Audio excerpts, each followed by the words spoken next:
satu-satunya Tuhan yang kami sembah, yang kami puja, yang kepadamu kami sujud, mengagungkan nama-Mu selalu.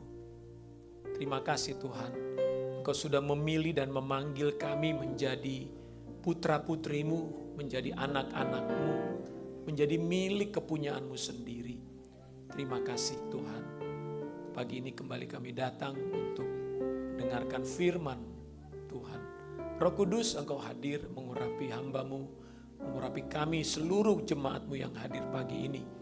Kami rindu, kami dikuatkan, disegarkan, dipulihkan, bahkan kami boleh diteguhkan kembali di dalam mengiring Tuhan.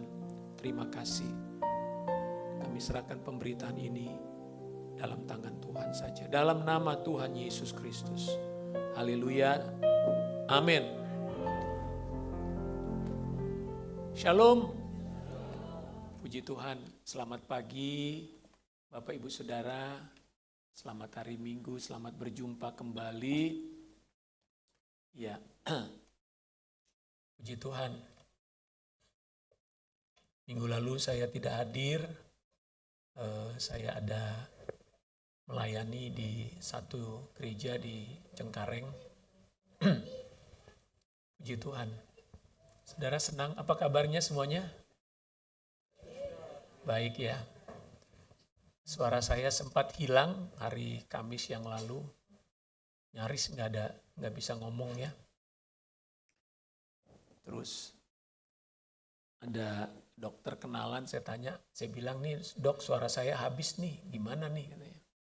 Udah coba minum ini gitu ya. Udah minum puji Tuhan 3 hari lumayan lah ya. Baru 60% saudara.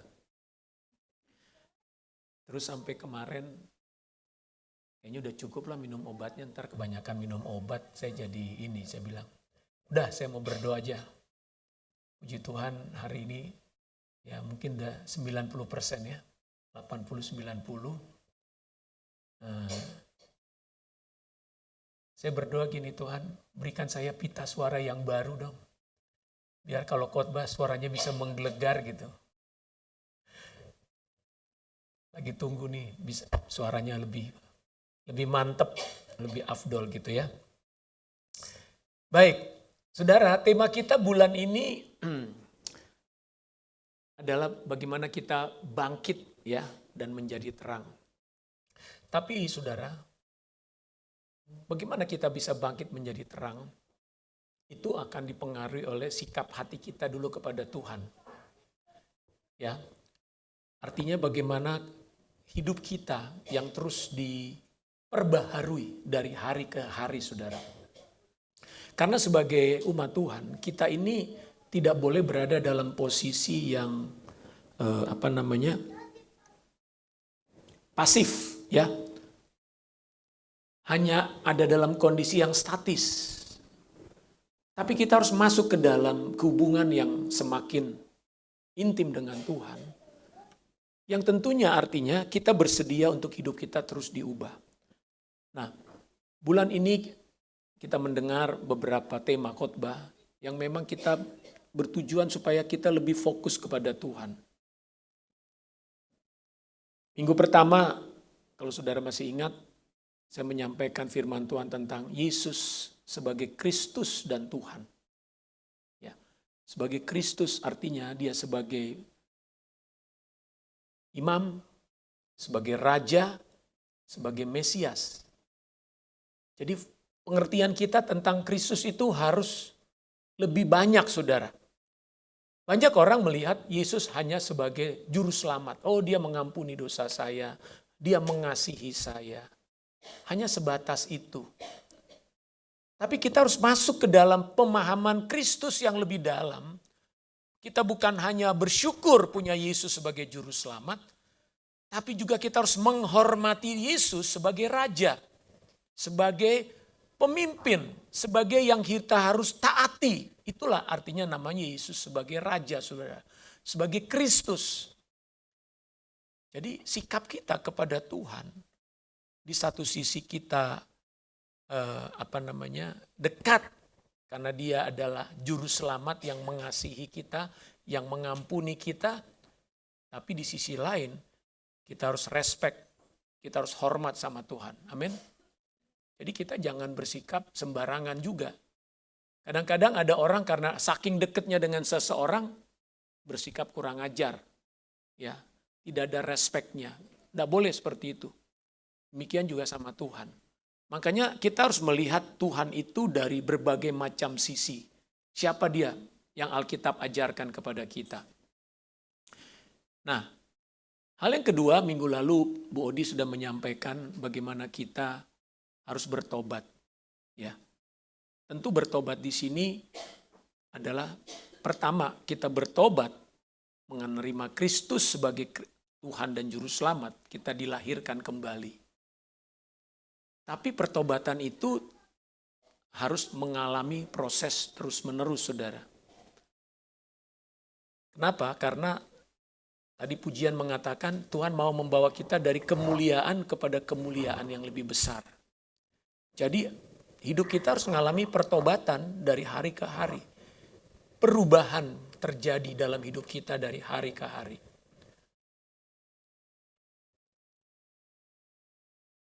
Saudara harus bisa mengatakan kepada dirimu sendiri dan kepada orang lain bahwa saudara mengalami perubahan. Amin.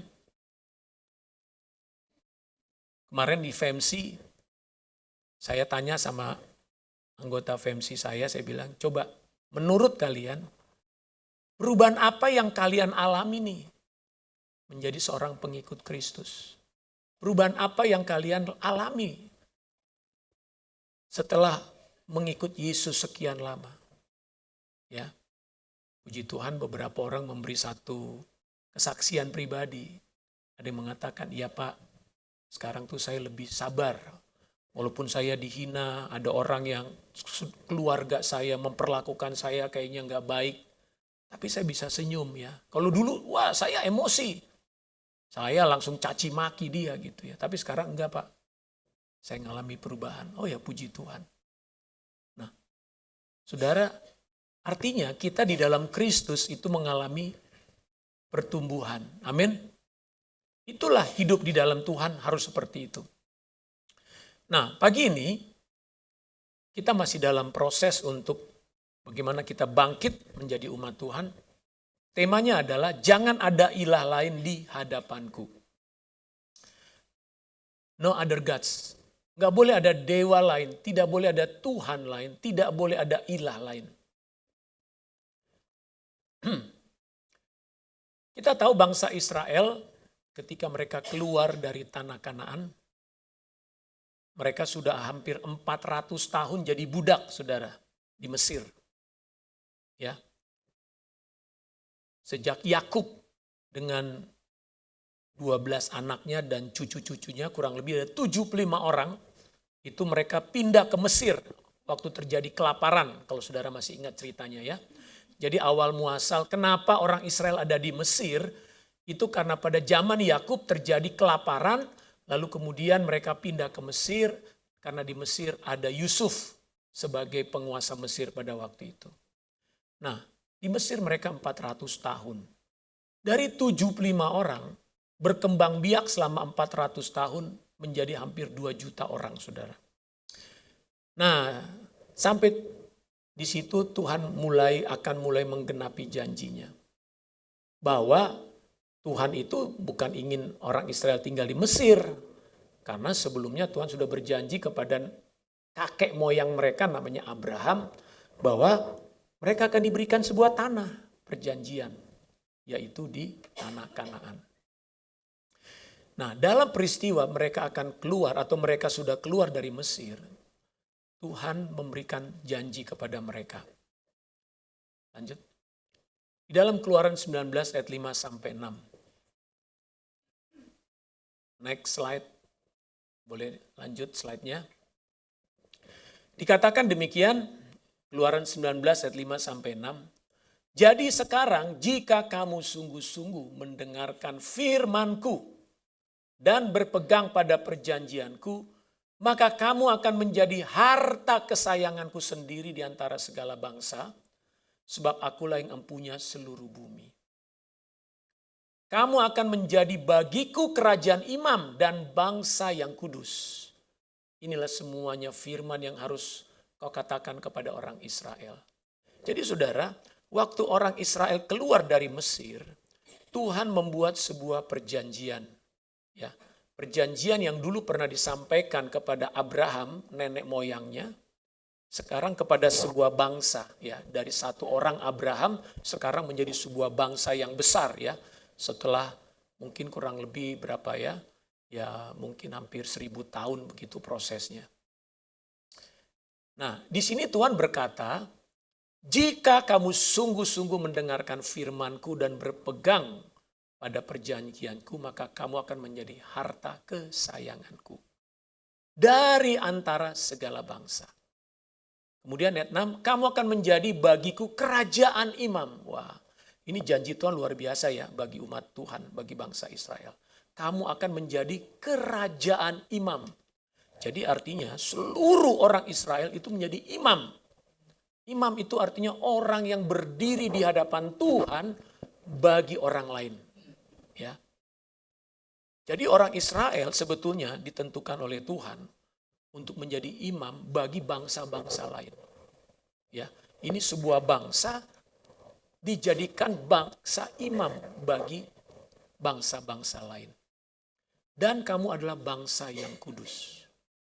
Saudara tahu pada waktu itu diperkirakan kurang lebih ada 70 bangsa. Ya. Jadi kalau bangsa-bangsa dihitung pada masa itu kurang lebih ada 70.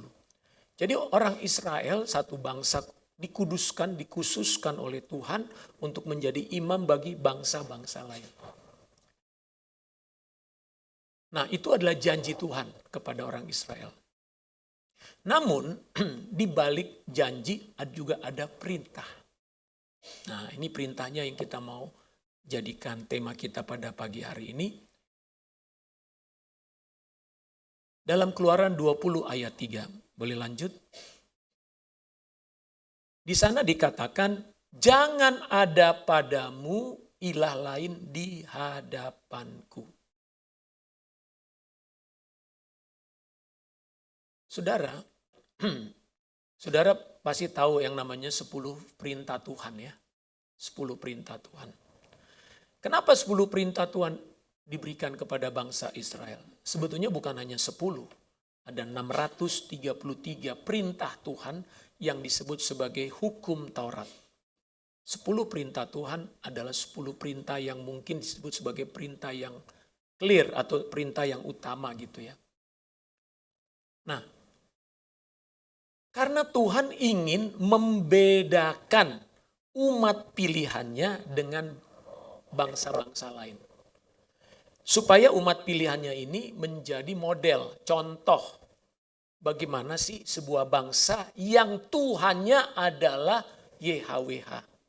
Ya, Elohim Israel. Karena pada masa itu semua bangsa itu punya Tuhan, saudara. Punya ilah.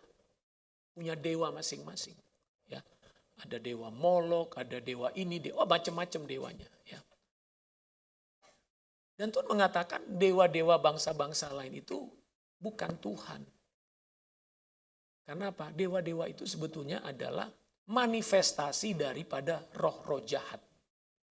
Jadi bangsa-bangsa waktu itu tidak lagi menyembah kepada Tuhan yang sejati, yang menciptakan langit dan bumi, tapi mereka menyembah kepada dewa-dewa, yaitu ada dewa pohon, ada dewa matahari, ya, ada dewa lalat, ada dewa macam-macam, ya. Jadi ketika Tuhan memanggil bangsa Israel, Tuhan ingin supaya bangsa Israel itu tahu siapa Tuhan yang sesungguhnya. Nah, inilah perintah kepada Tuhan, kepada bangsa Israel. Jangan ada padamu ilah lain di hadapanku. Saudara, perintah ini sangat penting. Kenapa? Karena kalau perintah ini tidak dijalankan oleh bangsa Israel, maka akhirnya kehidupan bangsa Israel nggak ada bedanya dengan bangsa-bangsa lain.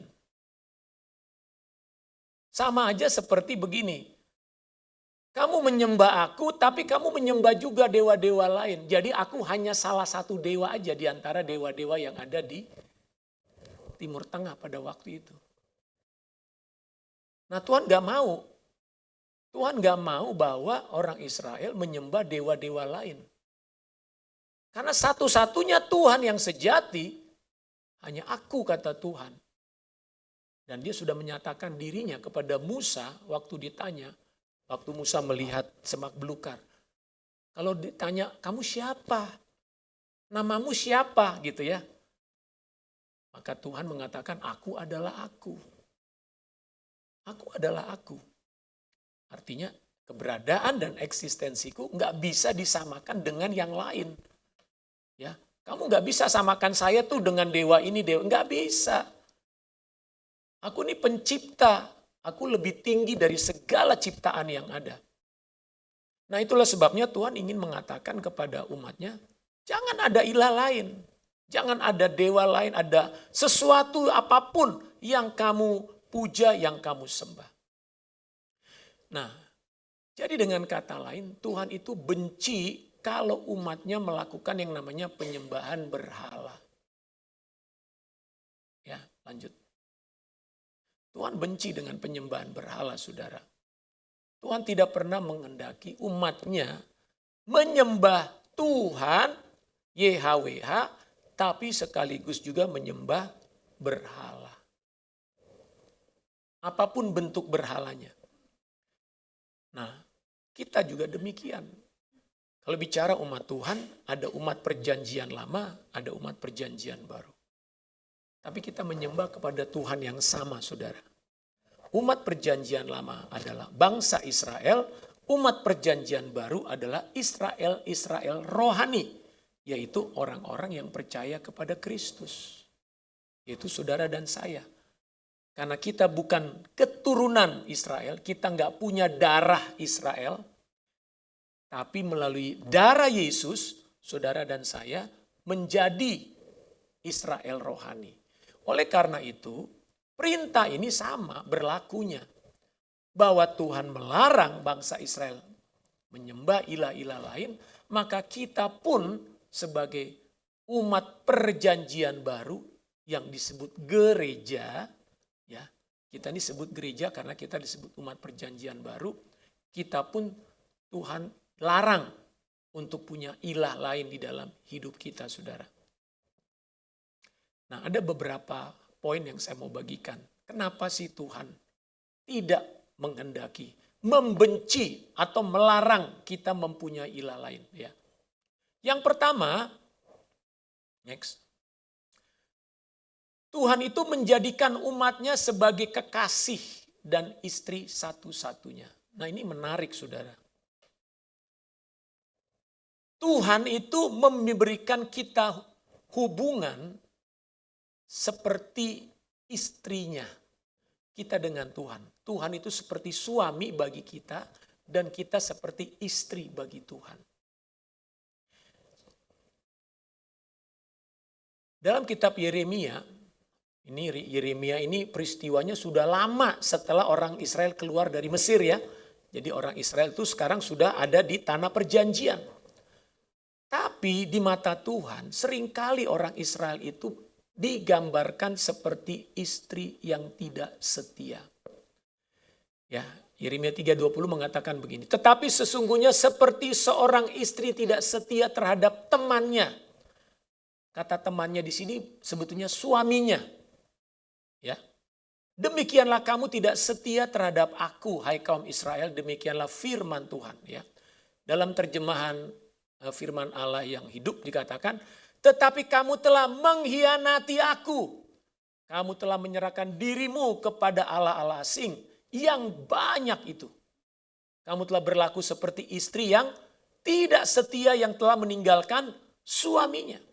Saudara, kalau orang atau umat Tuhan, bangsa Israel itu mempunyai ilah lain di hadapan Tuhan, itu sama seperti seorang istri yang berkhianat kepada suaminya.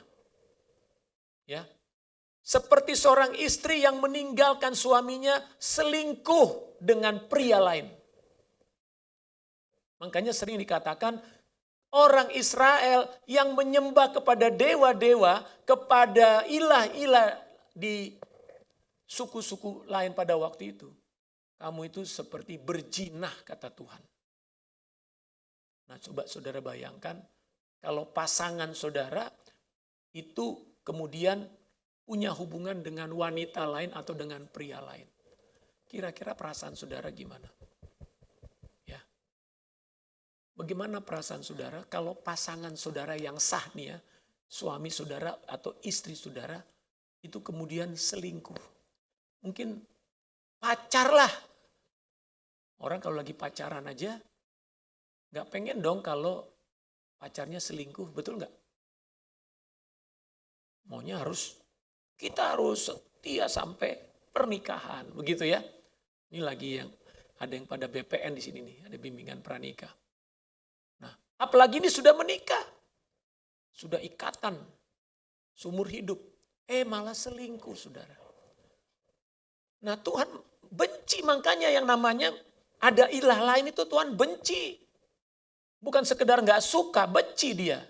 Bahkan ayat lain mengatakan jijik. Jijik dia terhadap umatnya sendiri. Kenapa? Kamu istriku tapi kamu selingkuh. Kamu menyembah ilah-ilah lain. Saudara, Israel itu umat pilihan Tuhan loh. Tapi ketika bangsa Israel justru berzina, ya, menyembah kepada dewa-dewa lain, Tuhan marah. Tuhan marah. Nah, berkali-kali di dalam Alkitab Perjanjian Lama diceritakan bagaimana Tuhan itu menyerahkan bangsa Israel kepada musuh-musuhnya karena dia sudah tidak setia sebagai istri. Jadi saudara, hubungan kita dengan Tuhan itu bukan hubungan yang main-main, saudara. Ya, kita digambarkan sebagai hubungan suami istri. Ya, bahkan disebut juga hubungan pertunangan. Ya, hubungan pertunangan, saudara. Saudara, dengan saya ini hubungan pertunangan dengan Tuhan. Makanya disebut kita ini calon mempelai perempuan. Betul nggak? Ya. Makanya saudara harus jaga hubunganmu dengan Tuhan dengan cara apa? Jangan engkau pindah hati kepada yang lain. Amin. Ya. Jangan pindah ke lain hati katanya. Sama Tuhan, sama Yesus saja. Nah, yang kedua, dalam hubungan sebagai suami istri, Tuhan itu menginginkan hubungan dengan umatnya, hubungan yang eksklusif. Nah, eksklusif itu artinya hubungan yang khusus, spesial, tertutup. Ya, kalau eksklusif itu juga artinya tertutup. Hubungan kita berdua ya, yang lain gak boleh ikut, hanya eksklusif. Yang lain gak boleh ikut. Begitulah Tuhan ingin hubungan kita dengan Dia itu eksklusif, saudara.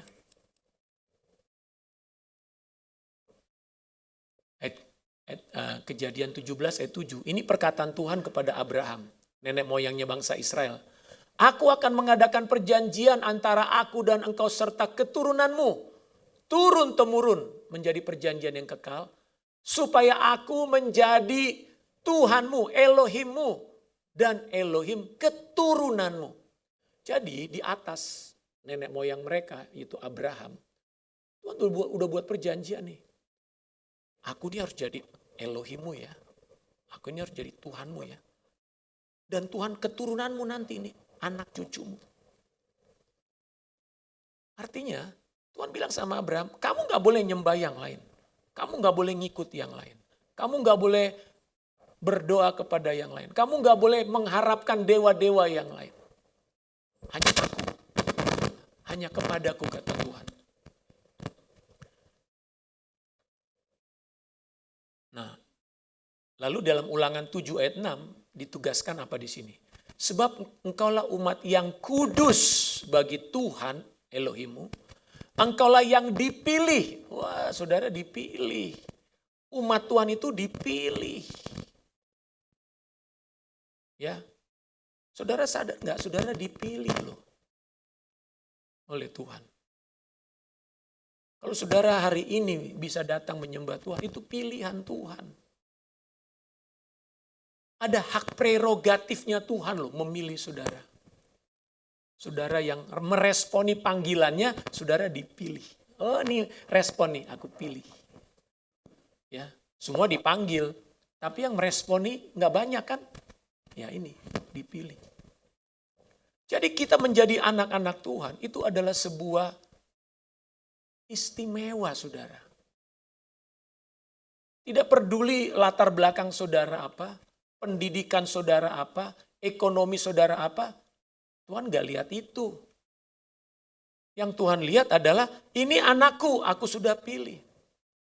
Bukan karena saudara hebat, bukan karena saudara sempurna, enggak. Tapi karena Tuhan pilih saudara, karena anugerah, karena belas kasihan. Ya, dipilih oleh Tuhan Elohim dari segala bangsa di atas muka bumi ini untuk menjadi apa? Umat kesayangannya. Wow, spesial banget ya. Menjadi umat kesayangan. Kalau dalam bahasa Inggrisnya, di situ dikatakan apa? Lord thy God had chosen thee to be a special people. Katakan, kita nih orang spesial. Amin. Saudara harus bangga, waduh aku ini orang spesial. Dunia mungkin gak melihat saudara spesial. Tapi di mata Tuhan, saudara adalah orang yang spesial. Makanya Tuhan ingin hubungan kita tuh eksklusif saudara. Kita gak boleh main hubungan dengan siapapun. Saudara kalau orang sudah menikah, boleh gak si suami atau si istri ngelirik wanita lain atau pria lain? Boleh gak? Gimana Eva? Nanti kalau Eva sudah menikah, boleh nggak Owen ngelirik? Hah?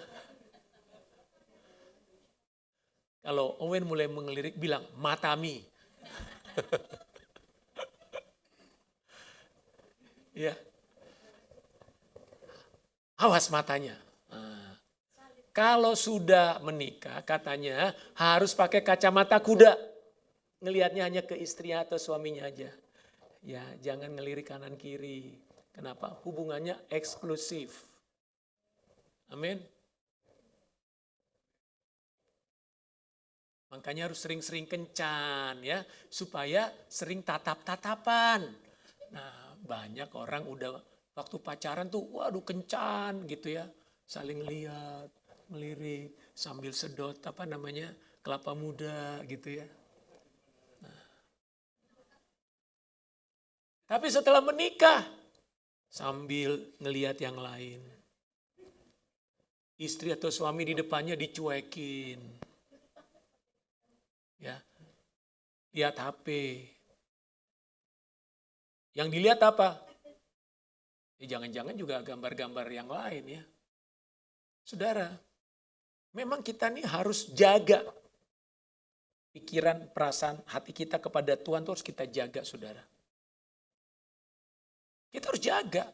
Sama halnya saudara harus jaga pikiran perasaan saudara sama pasangan saudara enggak? Kalau saudara ingin punya hubungan yang harmonis dengan pasanganmu, engkau harus jaga perasaanmu. Walaupun perasaanmu lagi kesel sama dia, engkau harus jaga perasaan. Aduh aku tetap harus mengasihi dia, aku harus berusaha sabar, tetap senyum, harus tetap berusaha lembut gitu ya. Walaupun tadi dia ngomongnya agak kenceng nih, tapi saudara jaga perasaan. Begitu caranya sama Tuhan juga sama saudara. Kita mudah sekali loh tergoda. Ya, hal-hal dunia ini banyak kan bisa menggoda kita. Banyak membuat kita teralihkan dari Tuhan. Tapi kita harus jaga perasaan kita kepada Tuhan. Karena hubungan kita eksklusif dengan Dia. Hubungan yang baik dimanapun dengan siapapun itu hanya terjadi kalau kita jaga. Nggak ada hubungan yang baik itu terjadi otomatis, tidak ada. Suami istri harus jaga hubungan. Anak dengan orang tua jaga hubungan. Makanya ada komunikasi. Walaupun anakmu berjauhan, komunikasi. Ya. Di malam baru video call sama Gracia di Jerman. Karena saya bilang kemarin, beberapa hari yang lalu, Ca, Papa kan tanggal 14 ulang tahun. Ayo dong kita doa sama-sama gitu. Bisa jam berapa kamu, Ca? Ya jam 9 malam dah katanya. Kami telepon jam 9, dia masih kerja gitu ya. Akhirnya 1 jam kemudian baru setengah 11 apa? Baru dia selesai kerja. Waktu Indonesia ya, di sana mungkin sekitar jam 4, jam 5. Ya ngobrol lah kami bertiga, saya dengan mamanya, dengan Gracia. Ya itu salah satu cara kita menjaga hubungan, saudara. Kadang-kadang kita berpikir gini, dia kan anak saya. Ya kalau dia mau telepon ya telepon, kalau enggak ya enggak. Nah ini kadang-kadang anak juga begitu. Udahlah gak usah ditelepon, mama sibuk apa. Saudara, hubungan itu harus dijaga. Kita harus mengupayakan. Demikian juga dengan Tuhan, saudara. Saudara gak akan punya hubungan yang baik dengan Tuhan kalau saudara gak berusaha menjaga. Dengan berdoa. Doa itu kan usaha gak? Perlu usaha gak untuk berdoa? Iya. Bangun pagi berdoa. Saya harus lakukan itu supaya saya jaga hubungan dengan Tuhan. Baca Alkitab. Walaupun males gitu ya. Baca Alkitab. Kenapa? Saya menjaga hubungan dengan Tuhan. Nah banyak orang ingin punya hubungan yang baik tapi gak mau jaga hubungan. Ya rusaklah. Terjadilah pertengkaran. Terjadilah selisih paham. Terjadilah perceraian. Kenapa? Karena gak mau jaga hubungan. Nah Tuhan ingin dia menjaga hubungan dengan kita.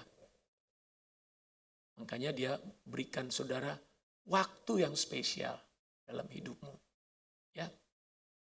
Oke. Selanjutnya, kenapa Tuhan itu sangat membenci yang namanya penyembahan berhala? Karena Tuhan itu adalah pencemburu. Wah. Bilang, Tuhan itu pencemburu loh. Ternyata pencemburu itu alkitabiah ya. Sama pasangannya. Jangan sujud menyembah kepadanya atau beribadah kepadanya sebab aku Tuhan Elohimmu adalah Elohim yang cemburu. Tuhan itu cemburu. Dan kalau dia cemburu, ngamuknya ngamuk banget nih. Yang membalaskan kesalahan bapa kepada anak-anaknya, kepada keturunan yang ketiga dan keempat dari orang-orang yang membenci aku. Saudara, kalau cemburunya Tuhan gak main-main, keturunan ketiga sampai keempat kena kutuk katanya. Jadi kita gak boleh main-main dengan Tuhan, saudara. Makanya kenapa orang-orang yang hidupnya di masa lampau, pernah terlibat dengan dukun, kuasa gelap dan sebagainya, saudara ya. Itu efeknya bisa sampai anak cucu loh. Ya, mohon maaf nih. Miskinnya 7 turunan. Udah kerja keras, tapi hidupnya susah. Keturunannya banyak yang susah. Kenapa? Ini akibat daripada yang namanya tadi. Keturunan ketiga dan keempat membalaskan kesalahan. Kenapa? Tuhan itu cemburu. Dia nggak mau ada anak-anaknya atau umatnya yang menyembah dewa-dewa lain, terlibat dengan kuasa-kuasa gelap, atau hal-hal yang bersifat berasal dari kerajaan kegelapan. Ya, makanya saudara jangan pernah coba-coba tuh datang ke dukun, orang pinter ya. Kalaupun saudara sedang punya pergumulan, jangan pernah datang mendatangi setan. Ya, Tuhan itu cemburu. Dia nggak main-main, saudara, dengan hal itu. Bahkan nama Tuhan itu salah satunya adalah cemburuan. Waduh, nama Tuhan adalah cemburuan. Coba baca next slide ya. Keluaran 34 ayat 14. Sebab janganlah engkau sujud menyembah kepada ilah lain karena Tuhan yang namanya cemburuan. Namanya cemburuan, saudara. Adalah Tuhan yang cemburu. Bilang sama pasanganmu, aku cemburuan loh sama kamu. Jangan macem-macem kamu. Ya, apalagi kalau punya pasangan yang sering keluar kota nih. Ya, jangan sampai karena pasangannya keluar kota, terus wah macem-macem di luar kota sana. Bilang sama pasanganmu, papi, mami, cemburuan ini. Kenapa? Karena cemburuan itu menunjukkan kita mengasihi pasangan kita, amin. Tapi jangan cemburuan gak ada alasan, gak jelas gitu ya. Papi di mana? Lagi makan. Makan apa? Sama siapa? Di mana? Wah, semuanya ditanyain. Berapa bayarnya? Coba tunjukin bonnya, bener gak? Waduh, itu mah sakit jiwa jadinya suami ya.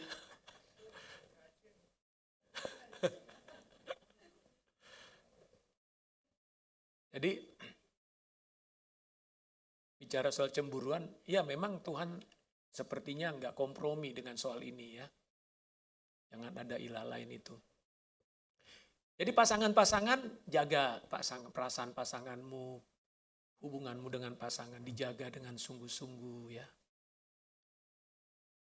Dan pasangan juga harus punya kepekaan rohani. Ini kayaknya pasanganku, istriku atau suamiku ini mulai agak macem-macem nih. Pasti Roh Kudus akan bicara. Kalau udah mulai macem-macem, tegur. Ingatkan dia gitu ya. Hati-hati loh ya. Jangan sampai kau terjebak dengan kuntilanak-kuntilanak ya. Atau terjebak dengan genderuwo-genderuwo. Perempuan terjebak sama genderuwo kan. Laki-laki bisa terjebak sama kuntilanak katanya. Oke. Nah yang terakhir. Kenapa Tuhan membenci akan ilah lain? Karena Tuhan tuh sayang sama umatnya. Tahukah saudara bahwa di dalam perjalanan bangsa Israel, Tuhan itu adalah satu-satunya sumber kehidupan dan kemenangan bagi umat Tuhan. Jadi dalam perjanjian lama selalu diceritakan, kalau orang Israel mulai meninggalkan Tuhan, mereka mulai bangun mesbah untuk dewa-dewa, persembahan kepada berhala-berhala. Mereka pasti akan mengalami masalah, saudara. Mereka pasti akan mengalami masalah. Tahukah saudara kenapa kerajaan Israel itu mengalami puncaknya itu kan pada masa Daud dan Salomo. Tapi sejak Salomo itu kerajaan Israel mengalami kehancuran, pecah dua. Ini umat Tuhan loh ya. Israel pecah dua, satu namanya kerajaan Israel, satu namanya kerajaan Yehuda. Kerajaan Yehuda adalah kerajaan yang semua rajanya itu keturunan Daud. Jadi setelah zaman Salomo, itu kerajaan Israel pecah dua. Loh kok bisa? Bukankah mereka umat pilihan, bangsa pilihan Tuhan? Salah satu sebabnya adalah karena Salomo sebagai raja, dia itu punya 1000 istri dengan selir-selirnya. Dan 1000 istrinya ini adalah berasal dari kerajaan-kerajaan yang dewa-dewanya itu banyak. Jadi saudara bayangkan Salomo tadinya menyembah di bait suci, ya kan? Terus ada istrinya dari Mesir. Siapa yang terkenal dari Mesir itu? Cleopatra ya. Cleopatra. Dia punya dewa di kamarnya. Lalu Salomo kan datang ke kamar istrinya. Halo, Cleo. Atau Patra.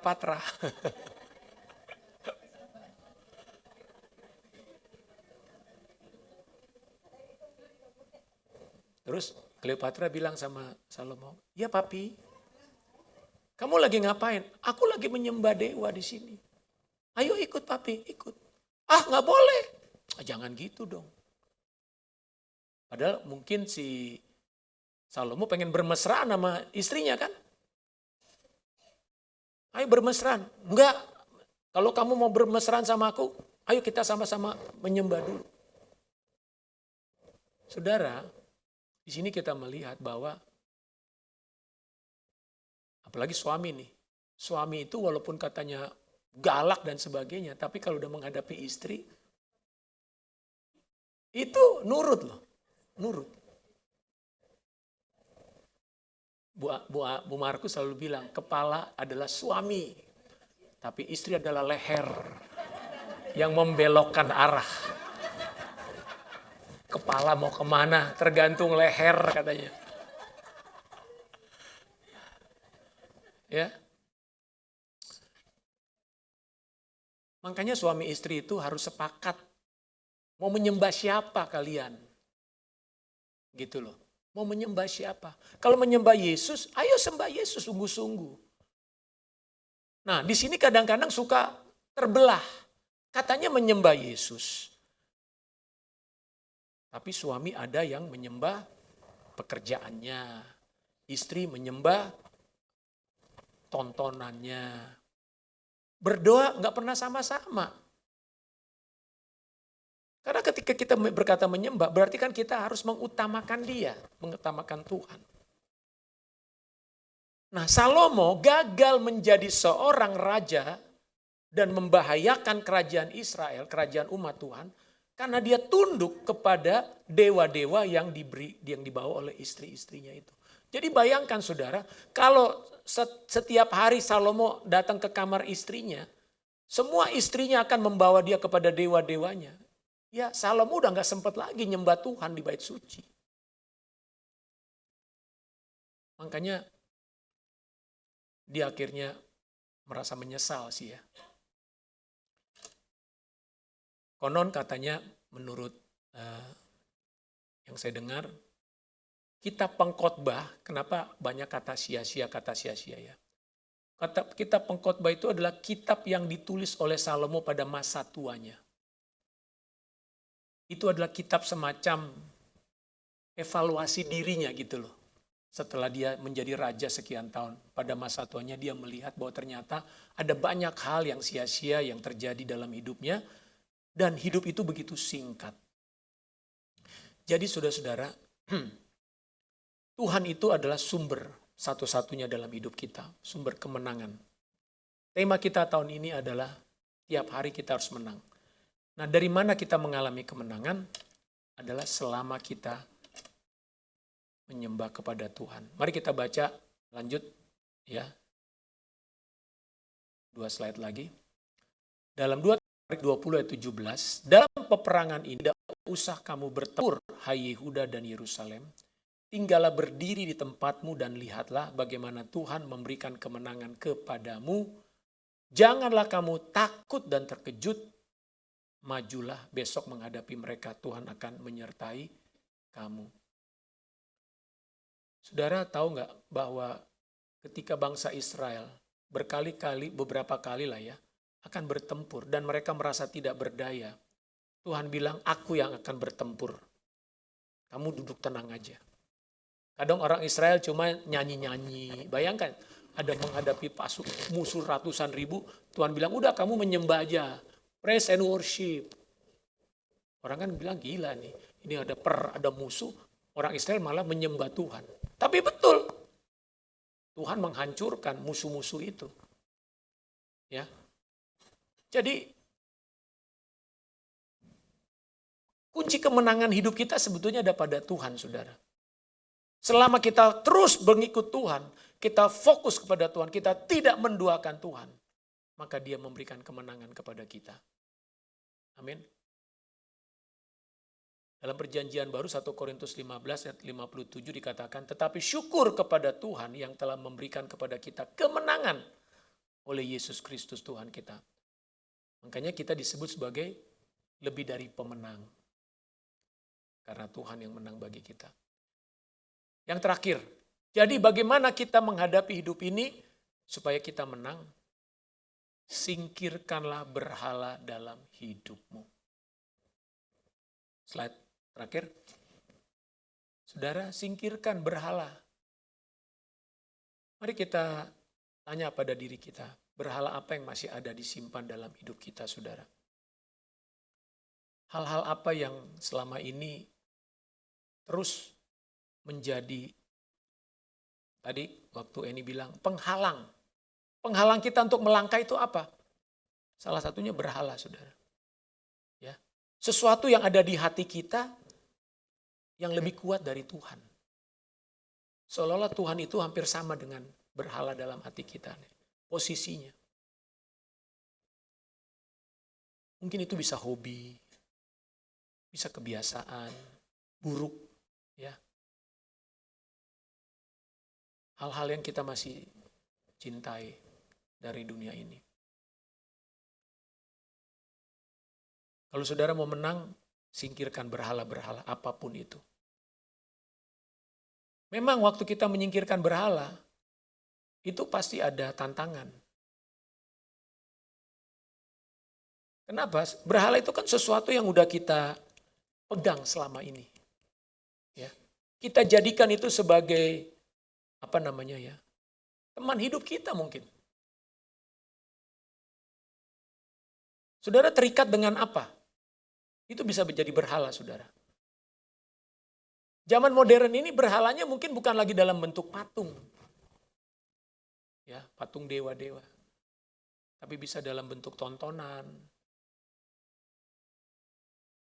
Bisa dalam bentuk apa? Mencis. Siapa di sini kemana-mana mesti bawa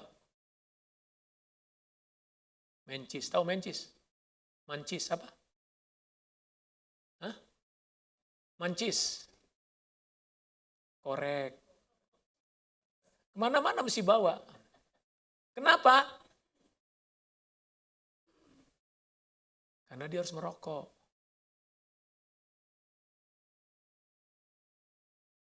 Kenapa harus merokok? Karena terikat dengan hal itu. Kalau dia nggak merokok kayaknya pusing. Saudara, sebenarnya bukan hanya merokok loh. Sekarang orang tren, banyak orang terikat dengan apa? Kopi. Seolah-olah hidup tanpa kopi adalah hampa. Saudara, apakah kopi menjadi sebuah ikatan baru dalam hidup orang Kristen hari ini? Banyak bisa tanpa kita sadari ya. Bisa menjadi berhala-berhala baru di dalam diri kita. Selain tentunya tadi dewa-dewa segala macam ya. Opo-opo dan sebagainya. Jadi mari saudara-saudara pagi hari ini kita mau minta Tuhan bersihkan hatiku dari semua berhala-berhala itu. Tapi kita harus rela menyerahkannya kepada Tuhan. Tuhan Yesus memberkati, mari kita berdoa. Haleluya.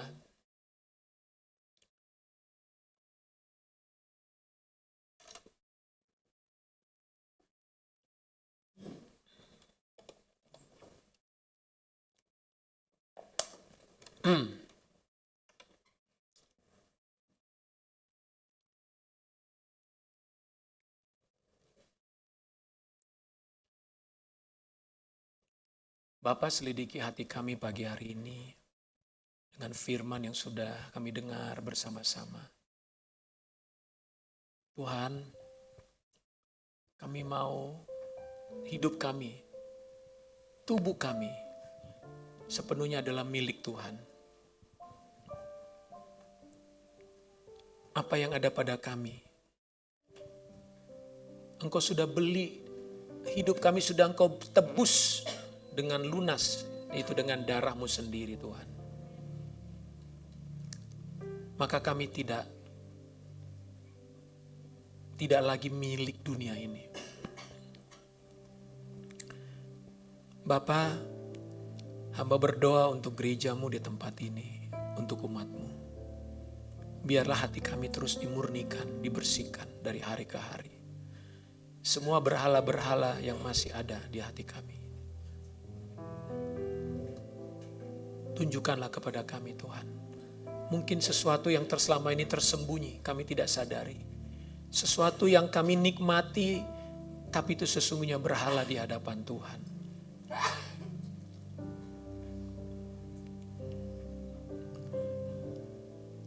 Selidiki aku, lihat hatiku, apakah ku sungguh mengasihimu, Yesus, Kau yang Maha Tahu dan menilai hidupku, tak ada yang tersembunyi bagimu. Selidiki aku, selidiki aku, ya Tuhan.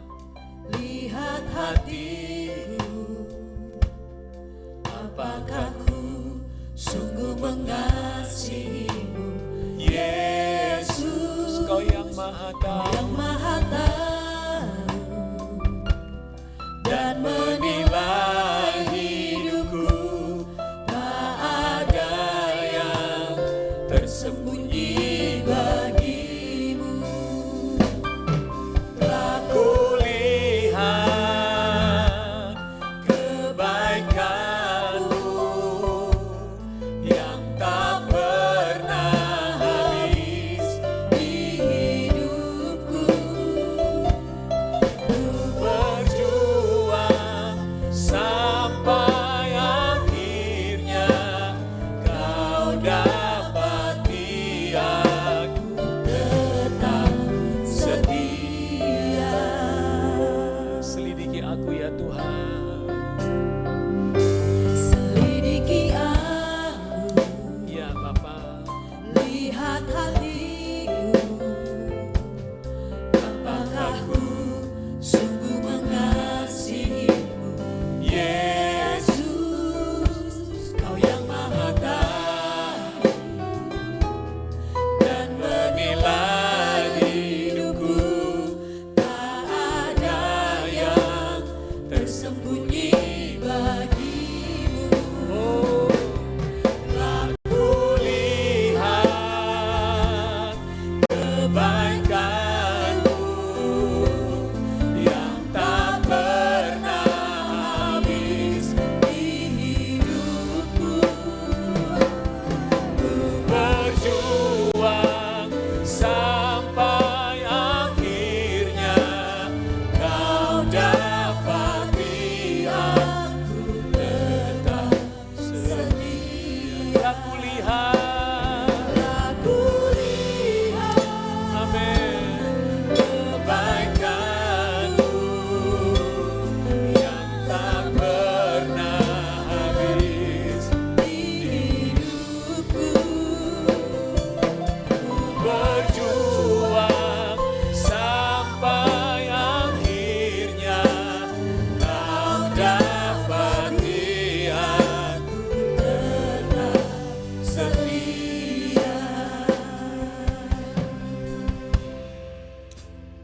Mari masing-masing kita berdoa.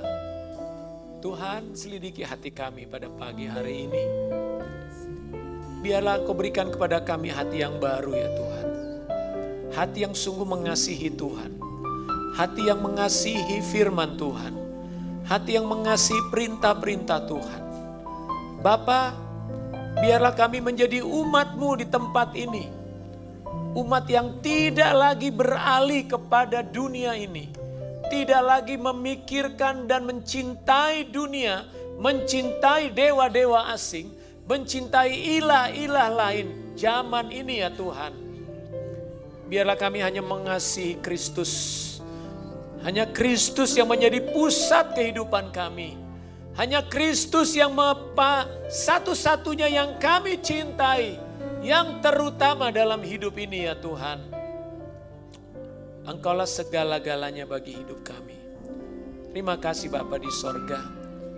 Biarlah kiranya kami terus bertumbuh.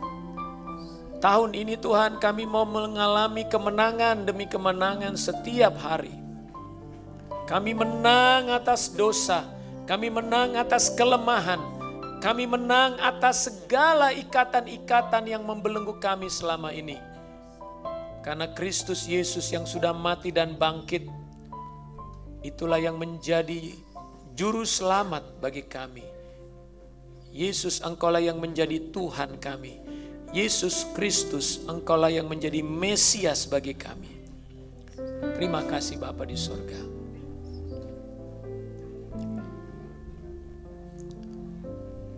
Saudara, ambil komitmen yang baru pagi hari ini. Pertahankan hubunganmu dengan Tuhan. Tingkatkan hubunganmu dengan Tuhan. Melalui jam-jam doamu, persekutuanmu dengan Kristus secara pribadi. Yang kedua, pertahankan hubunganmu dengan keluargamu, dengan pasanganmu, dengan suami, dengan istri, dengan anak-anakmu, dengan orang tuamu. Kalau saudara masih punya orang tua, terus jaga hubunganmu dengan orang tuamu. Hai para orang tua, jaga hubunganmu dengan anak-anakmu. Jangan biarkan perkara-perkara dunia ini merusak hubungan di dalam rumah tangga kalian. Dalam gereja pun demikian. Jaga hubunganmu dengan saudara-saudara seiman. Pelihara hubungan itu. Jangan karena uang, karena harta, karena jabatan. Hubungan saudara rusak dengan keluarga, rusak dengan suami, rusak dengan mertua, atau rusak dengan sesama di dalam Kristus. Tuhan mau kita terus memiliki hubungan yang benar dengan Tuhan maupun dengan sesama kita. Terima kasih Bapa di sorga.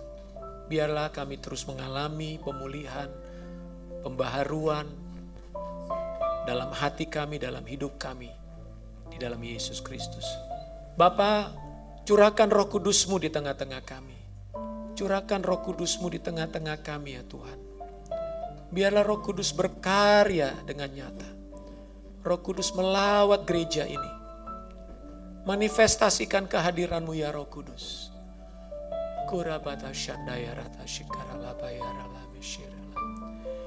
Haleluya. Mari kita sembah Tuhan.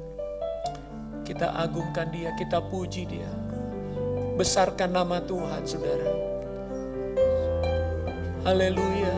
Oh, rana syiridaya ralamini.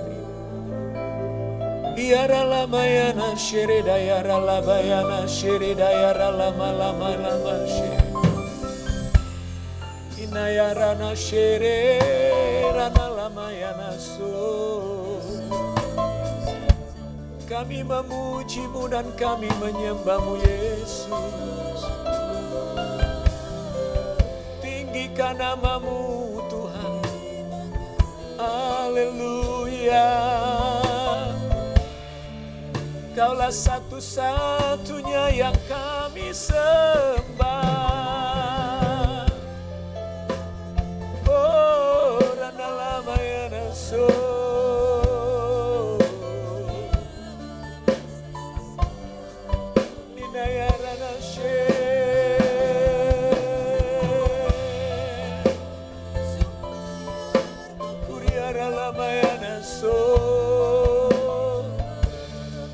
Mari sembah Dia, sembah Tuhan, sembah Bapa di sorga, sembah agungkan namanya. Oh, bersyukur kepadanya, bersyukur dan berterima kasihlah.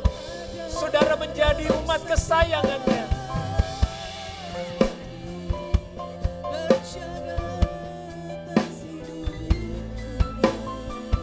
Dikasihi Tuhan. Dia menjadikan engkau sebagai istri dan kekasihnya. Dia menjadikan engkau sebagai pribadi yang istimewa di matanya. Oh, terima kasih. Terima kasih Tuhan. Oh, riarana she, riara lamayana she. Nayarata shikara lamayana lamiyana lam.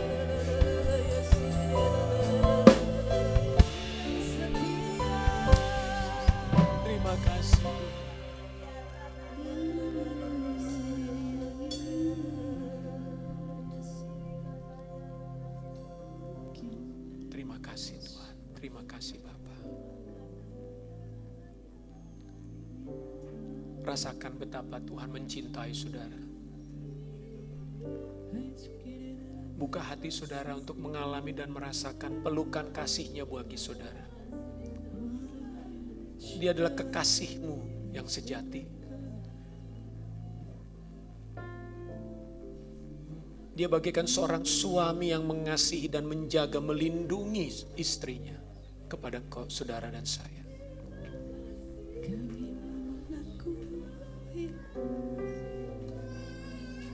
Dia sangat-sangat mencintai saudara.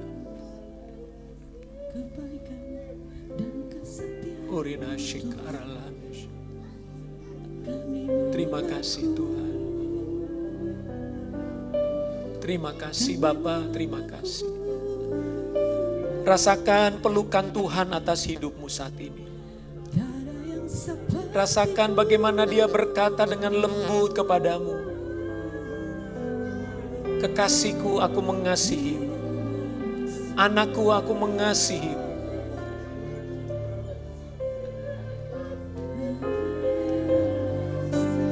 Kasihku terlampau besar bagimu.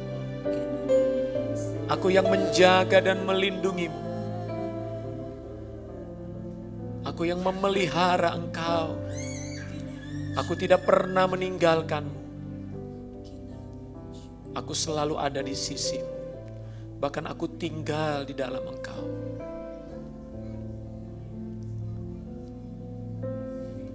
Itulah Kristus, itulah Roh Kudus. Dialah Bapa bagi kita. Terima kasih Tuhan, terima kasih. Mengucap syukur. Ora mata syukur.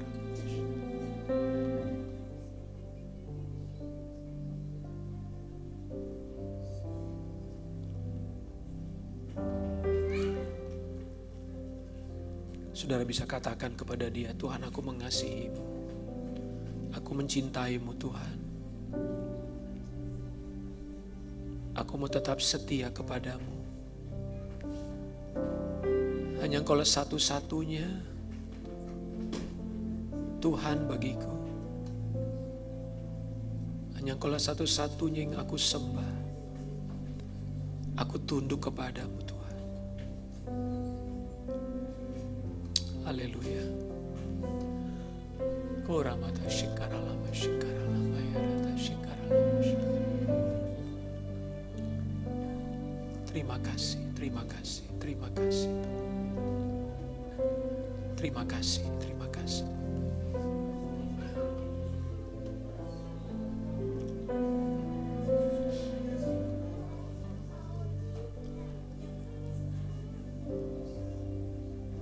Terpujilah namamu Bapa di sorga. Dalam nama Tuhan Yesus Kristus. Saya mengundang saudara yang akan berdoa syafaat.